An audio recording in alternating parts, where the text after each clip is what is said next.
Как е новият ти приятел? Той е добре, но майка ми непрекъснато ми говори против него. Не го ли харесва? Не, иска да излизам с висшист.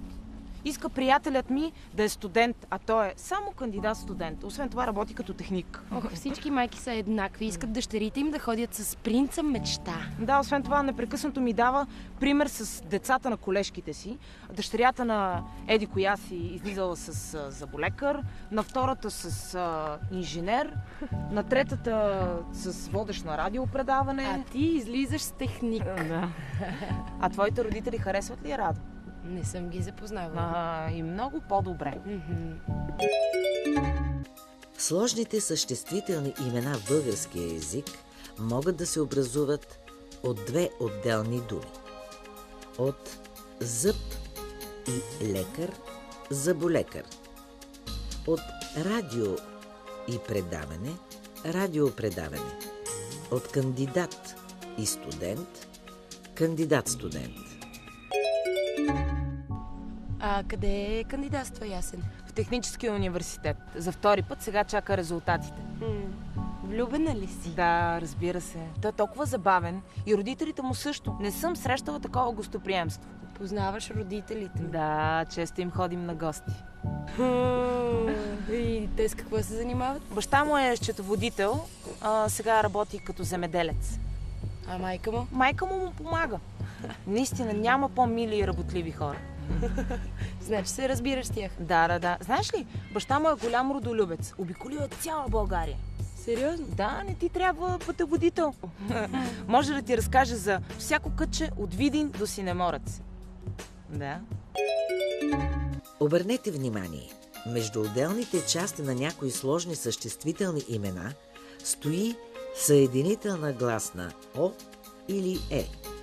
Родолюбец, гостоприемство. Пътеводител, земеделец, синеморец.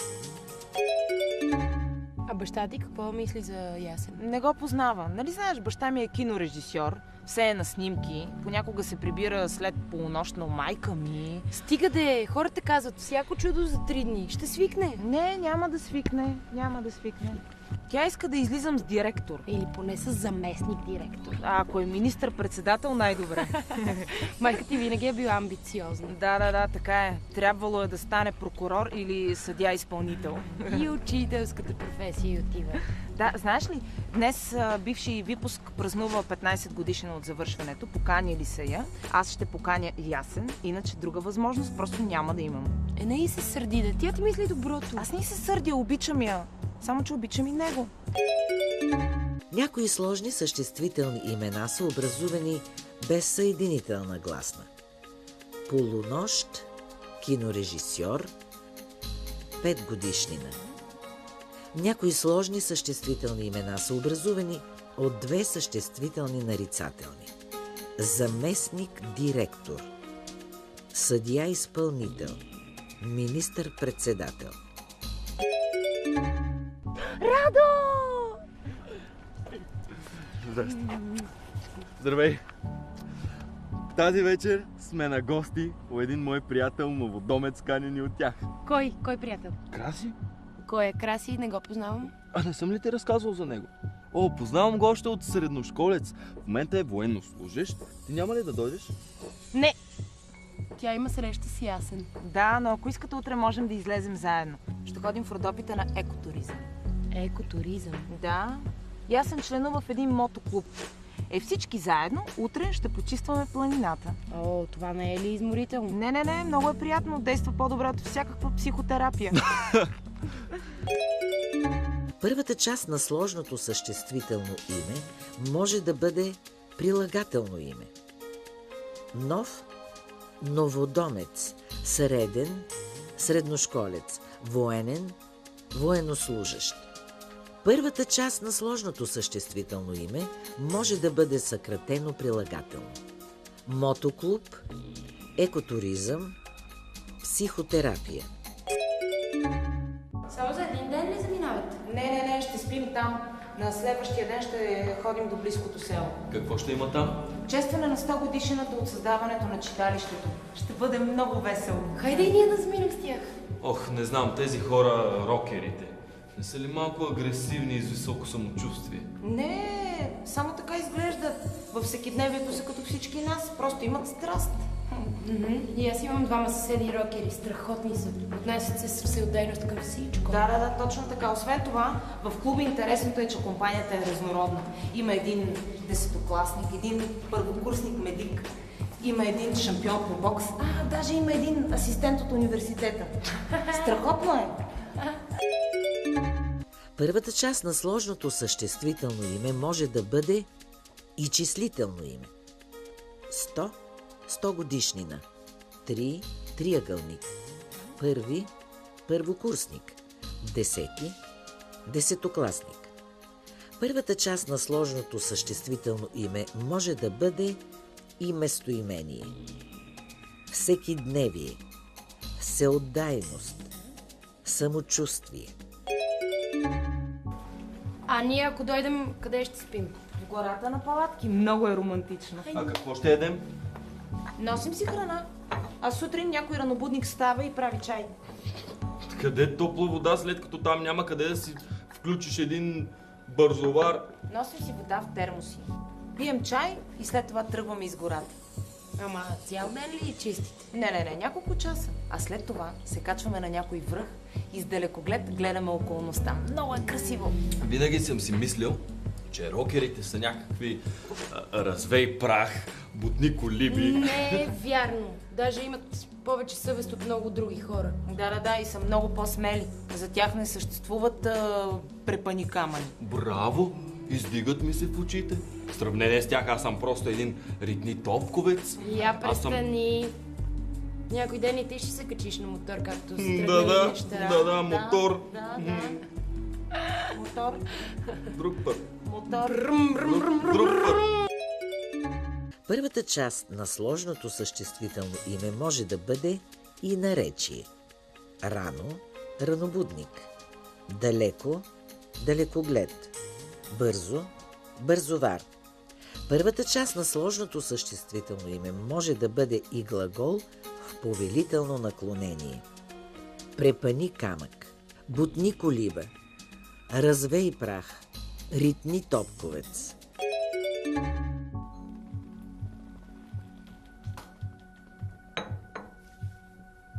Хайде да заминем и ние с тях. Толкова обичам да пътувам.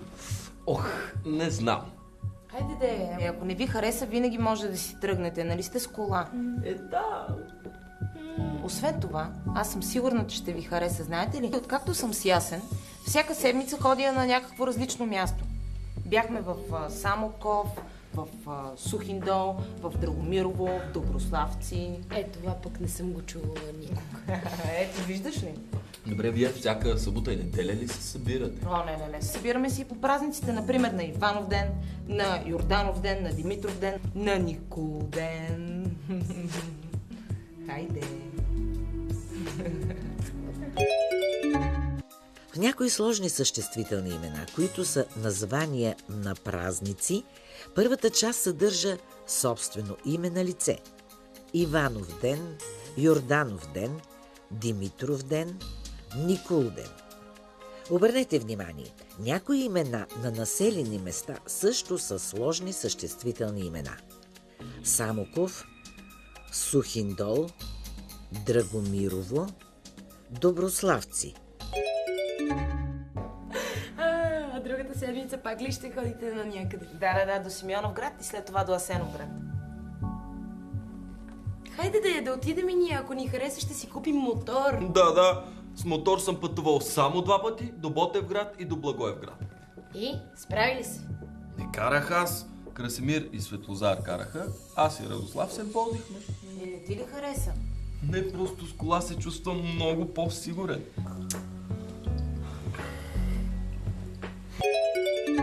В някои сложни съществителни имена, които са названия на градове, първата част може да съдържа фамилно или лично име.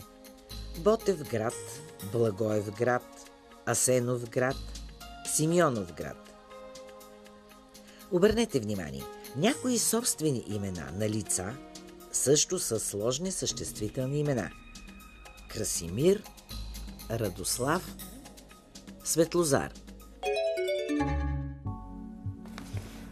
моля ти се да отидем. Ще е толкова интересно. Хайде, ще минем през страхотни места. Освен това, Силвето ще си опресни познанията по география. Ей! Добре, но никакви мотори. Само с кола. Става ли с кола? Да, пълна демокрация. Чудесно! Освен това ще има екип от телевизията. Освен това, репортерката ми е позната. Учи филология в университета. Ще ни дават по телевизията. Срамота, Радо, само ние ще сме с кола. Всички други ще са с мотори. Никакви мотори. Само с кола. Точка. Иначе не тръгва. Добре, хайде да тръгваме сега. Хайде. Хайде. Обърнете внимание, много от сложните съществителни имена в българския език са от чужд произход. Филология, география, телевизия, демокрация.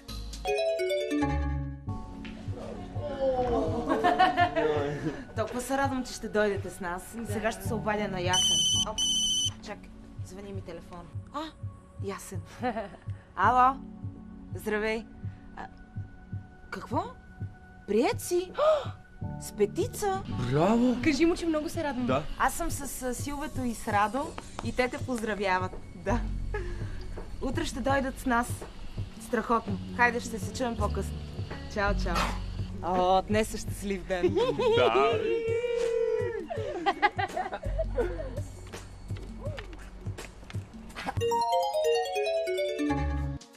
В този урок видяхте родолюбец, земеделец, заместник-директор, екотуризъм, първокурсник, всекидневие, ранобудник, препъни камък, Иванов ден, Самоков, Благоевград, Радослав.